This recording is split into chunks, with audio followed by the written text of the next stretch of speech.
अस्सलाम वालेकुम नाज़रीन, डॉक्टर दानिश रियल फोकस के साथ हाजिर है। इलेक्शन कमीशन जो पाकिस्तान का ये मौजूदा इलेक्शन कमीशन है, ये पाकिस्तान का नाअहल तरीन नालायक इलेक्शन कमीशन साबित हुआ। ये वो इलेक्शन कमीशन है जिसकी बुनियाद पर इलेक्शन 5 साल के बजाय 6 साल। ये वो इलेक्शन कमीशन है जिसकी बुनियाद पर 2024 का इलेक्शन पाकिस्तान की तारीख का बदतरीन धांधलीशुदा इलेक्शन है। ये इलेक्शन कमीशन वो इलेक्शन कमीशन है जिसकी बुनियाद पर कई आईनी बहरान पैदा हुए। ये इलेक्शन कमीशन वो इलेक्शन कमीशन है जिसकी बुनियाद पर पाकिस्तान की तारीख में सिविलियन हुकूमत में सेनेट जो है वो डिसफंक्शनल हो रही है, एग्जिस्ट कर रही है लेकिन डिसफंक्शनल हो रही है। आज से कभी पहले ऐसा नहीं हुआ। इससे पहले 2 दफ़ा मेरा ख्याल ज़िया-उल हक साहब और आपके परवेज़ मुशर्रफ साहब के दरमियान तहलील की गई थी असेंबली और सेनेट को, लेकिन सिविलियन दौर में पाकिस्तान में पहली दफ़ा सेनेट डिसफंक्शनल हो रहा है क्योंकि चेयरमैन सेनेट नहीं है, डिप्टी चेयरमैन रिटायर कर चुका है, 52 सेनेटर रिटायर कर चुके हैं, आधी चेयरमैन आधी सेनेट रिटायर कर चुकी है और इलेक्शन अभी 1 महीने बाद है। 3 हफ्तों के लिए सेनेट डिसफंक्शनल हो गई है। ये पाकिस्तान की तारीख में आज तक नहीं हुआ और ये सिर्फ यहाँ तक नहीं होगा। जो अगली 3 साल के जो 6 साल के लिए आते हैं, जो अब रह गए हैं, जिनका 3 साल रह गया, जब वो 3 साल बाद रिटायर होंगे फिर वही 11 मार्च को, तो इनको फिर 3 हफ्तों के लिए, यानी 11 अप्रैल 4 हफ्तों के लिए जो है ना वो नए सेनेटर 4 हफ्तों या 3 हफ्तों में आएंगे, तो गोया उस वक्त तक सेनेट फिर डिसफंक्शनल रहेगा। देखिए, स्पीकर के लिए तो कॉन्स्टिट्यूशन में लिखा है कि अगर स्पीकर ओथ ले ले, स्पीकर दोबारा इलेक्शन जीत जाए, तो वो उस वक्त तक स्पीकर होता है जब तक नया स्पीकर ना आ जाए। लेकिन चेयरमैन सेनेट के लिए ऐसा कुछ नहीं है। चेयरमैन सेनेट का यही है कि वो अपना टेन्योर 11 मार्च का था वो ख़त्म करता, 12 मार्च को नया सेनेटर आया। जिन्होंने भी ये बनाया था फॉर्मुलेशन, उनको कभी एहसास नहीं था कि कोई पाकिस्तान में इतनी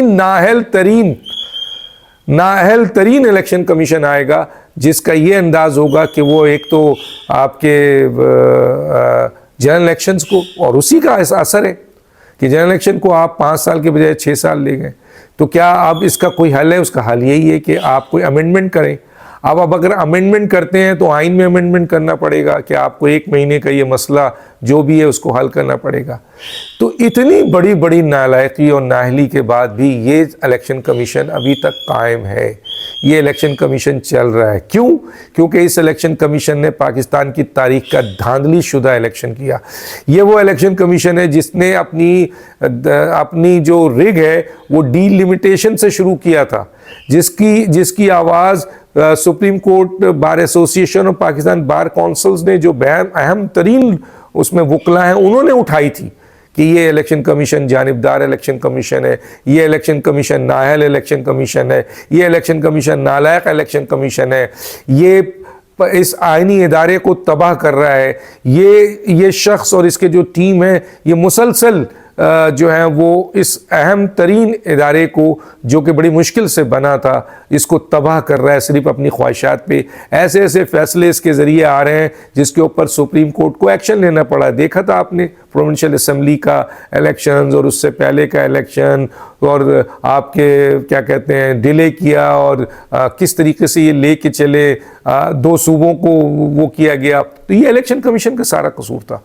अगर इलेक्शन कमीशन ने अपनी डिलिमिटेशन की लिस्ट प्रॉपर दी होती, वक्त पे दी होती, सब कुछ सही किया होता, तो आज ये वाला जो मसला सेनेट का ये भी नहीं होता।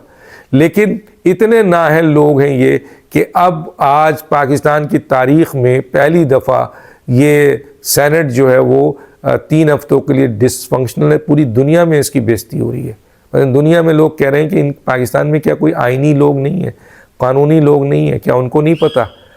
अब इवन दुनिया को तो छोड़ें, जिन लोगों ने ये फॉर्मुलेट किया था, कॉन्स्टिट्यूशन बनाया था, उनके जहन में भी नहीं कहा था कि कोई इतना नालायक इलेक्शन कमीशन आ जाएगा, जो इलेक्शन कमीशन इस तरह के हालात पैदा करेगा कि 1 साल जनरल इलेक्शंस को डिले कर देगा और सेनेट 3 हफ्ते या 1 महीने के लिए डिसफंक्शन करवा देगा। अब पार्लियामेंट के ऊपर बड़ी जिम्मेदारी है, बाकी तो डिसफंक्शनल है, एग्जिस्ट तो करती है, पार्लियामेंट इजलास नहीं हो सकता, आप इसमें जो है वो कोई भी कानूनी आईनी काम ही नहीं कर सकते हैं, इजलास ही नहीं होगा। तो ऐसी सूरत हाल में अब जाहिर है पार्लियामेंट की जिम्मेदारी है कि वो कोई कानून साजी करे, और ये जो गैप हो गया है, लेक्यूना बन गया है, ये लेक्यूना अब रेगुलर है, सिर्फ इस तक नहीं है, रेगुलर है, उसको ख़त्म करने के लिए कि अगला भी 3 हफ्तों का नुकसान ना हो, ये 3 हफ्ते किसी तरह कवर किए जाएं। तो ये है इलेक्शन कमीशन की एक चेहरा जो मैंने आप लोगों को दिखाया है। डॉक्टर दानिश को याद दीजिए। अल्लाह हाफिज़।